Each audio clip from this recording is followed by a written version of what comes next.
আসসালামু আলাইকুম ওয়া রাহমাতুল্লাহি ওয়া বারাকাতুহু। তো 18তম নিবন্ধনের পক্ষ থেকে কয়েকটা প্রাণের দাবি, যে আসলে এই দাবিগুলো কিন্তু অবশ্যই বাস্তবায়ন করতে হবে। তো এখন 18তম নিবন্ধনের পক্ষে কয়েকটি দাবি।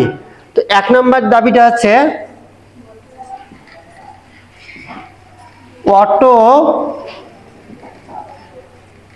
Auto MPO. 1 নম্বর দাবিটা আছে অটো এমপিও করতে হবে। এখন এই অটো এমপিও যদি করে তাহলে সুবিধাগুলো কি কি? এখন এই অটো এমপিও কেন করবে না? অবশ্যই করতে হবে। আর আমাদের সুবিধাগুলো হচ্ছে অটো এমপিও করলে কিন্তু আমরা যখন নিয়োগ পাওয়ার পর, ষষ্ঠ গণবিজ্ঞপ্তি নিয়োগ পাওয়ার পর যখন ফাইল সেন্ড করব বা এমপিওর জন্য একটা ফাইল সেন্ড করবে ইন্ডেক্স নাম্বারের জন্য, তখন কিন্তু ওখানে কিছু টাকা খরচ হয়। দেখা যাচ্ছে অনেকে কিন্তু টাকা ছাড়া ফাইল সেন্ড করতে চায় না। এজন্য যদি অটো এমপিও হয় তখন কিন্তু আমাদের ওই টাকাটা লাগবে না। এখন অটো এমপিও কেন করবে না এরা? অবশ্যই করতে হবে। তার কারণটা হচ্ছে একটা এনটিআরসির মাধ্যমে নিয়োগপ্রাপ্ত কিন্তু অনেক জায়গায় কিন্তু তার কাগজগুলো কি যাচাই করা হয়। একটা হচ্ছে দেখা যাচ্ছে যে ভাইবার ক্ষেত্রে তার কিন্তু কাগজে জাল থাকতো, তাহলে তো সে ভাইবা দিতে পারতো না। তো ভাইবাতে একবার চেক করা হয় এবং ভাইবাতে গণবিজ্ঞপ্তির আগে কিন্তু আরেকবার একটা হার্ড কপি, মানে একাডেমিক সার্টিফিকেট যতগুলো আছে সবগুলো কিন্তু একটা হার্ড কপি, ফটোকপি একটা আর কি হার্ড কপি জমা নেয়। সেক্ষেত্রে আমাদের এতগুলো যাচাই করার পরও কেন নিয়োগ পাওয়ার পর আমরা এই এমপিওর জন্য বা বেতনের জন্য কেন ফাইল সেন্ড করব? আর একটা করে ফাইল সেন্ড করতে কিন্তু মোটামুটি একটা টাকা লাগে বা একটা টাকা ব্যয় হয়। তো এই ব্যয়টা যাতে না হয়, এবং একটা ফাইল সেন্ড করতে আমাদের কাগজের যে দরকারগুলো হয় প্রায় 32টা, 26টা থেকে 32টা কিন্তু কাগজের দরকার হয়। এখন এই 26টা থেকে 32টা কাগজ আমরা এতগুলো ধাপ উত্তীর্ণ হওয়ার পর, এই কাগজগুলো যাচাই বাছাই হওয়ার পর কেন আবার 26টা কাগজ মিলে কেন আমরা একটা ফাইল সেন্ড করব? আমরা তো এই ফাইলটা কেন সেন্ড করবো? এই জন্য আমাদের 1 নম্বর যে দাবিটা 18তম নিবন্ধনের পক্ষ থেকে 1 নম্বর দাবিটা আছে অবশ্যই অটো এমপিও করতে হবে। নিয়োগ পাওয়ার সাথে সাথে যাতে তার পরের মাসে বেতন পাই বা তার পরের মাসে যেন সবাই বেতন পাই, এরকম একটা অটো এমপিও সিস্টেম চালু করতে হবে। এটা হচ্ছে আমাদের প্রাণের একটা দাবি। আরেকটা দাবি হচ্ছে বিএড নামক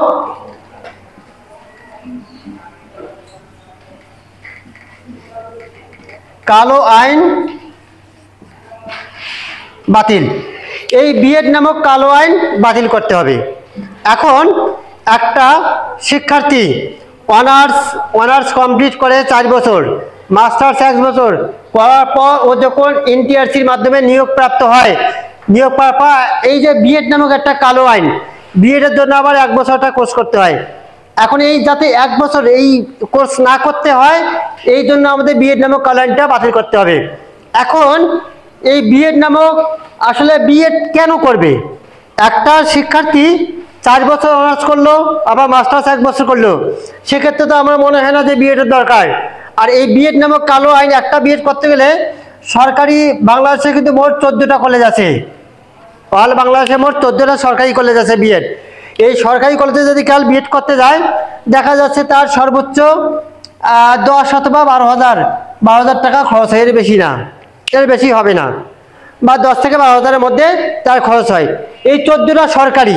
এখন এই 14টা সরকারি কিন্তু যদি কাল কেউ আবেদন করে তাকে নিয়মিত ক্লাস করতে হবে।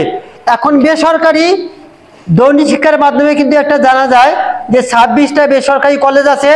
এই 26টাতে যদি কেউ বিএড করে তাহলে তার এমপিওটা গ্রহণযোগ্য হয়, মানে ফাইলটা সেন্ড করা যায় সম্ভব। আর বাকিগুলোতে করলে কিন্তু রিসেন্ট দেখা যাচ্ছে যে অনেক ডিডি স্যার আছে, ফাইলগুলা রিজেক্ট করে দেয় এই 26টার মধ্যে না হলে।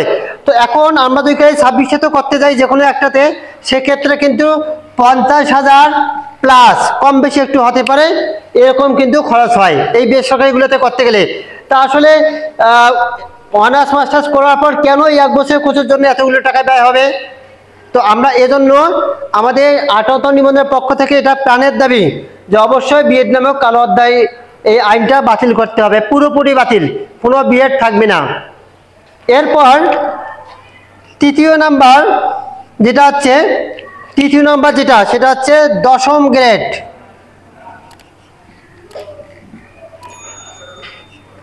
দশম গ্রেড।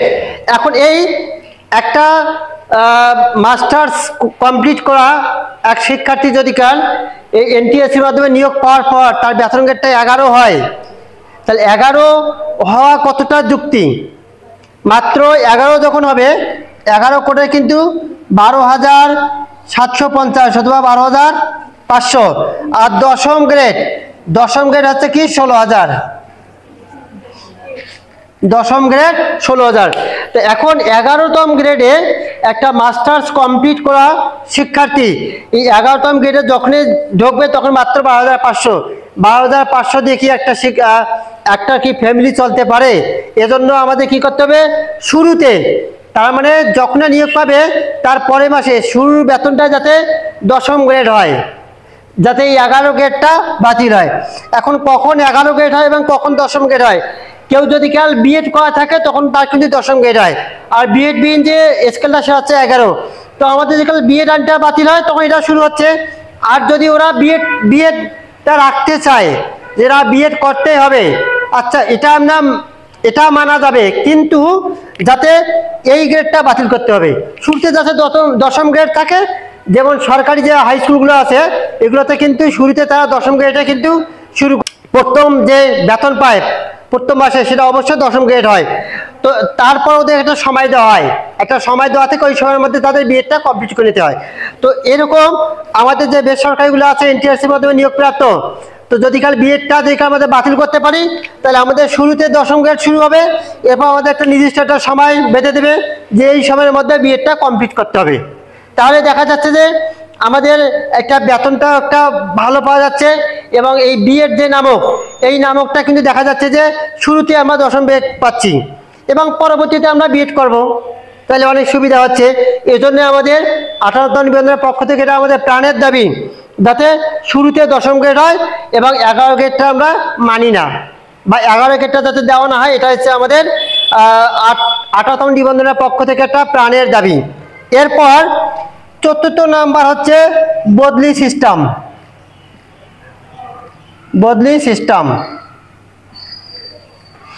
এখন এই বদলি সিস্টেমটা কিন্তু চালু করতে হবে, এটা হচ্ছে আমাদের 18তম নিবন্ধনের পক্ষ থেকে কিন্তু প্রাণের দাবি। এখন দেখা যাচ্ছে যে অনেক এ পর্যন্ত যতগুলো গণবিজ্ঞপ্তি হয়েছে 1 থেকে 5ম, দেখা যাচ্ছে এখানে অনেক প্রার্থী কিন্তু 500 কিলোমিটার অথবা 600 কিলোমিটার দূরে কিন্তু চাকরি করতেছে। এখন এই বেতনের মধ্যে কিন্তু দূরে চাকরি করা কিন্তু অনেক টাফ হয়ে যায়। তখন যেহেতু দূরে চাকরি করতে গেলে অবশ্যই বাসা ভাড়া নিয়ে থাকতে হবে, একটা ব্যয়বহুল। সেক্ষেত্রে বদলি সিস্টেম যেগুলো আমরা চালু করে, তো সেক্ষেত্রে নিজের উপজেলায় বা নিজের ডিস্ট্রিক্টে পড়তে পারবে, অনেক সুবিধা।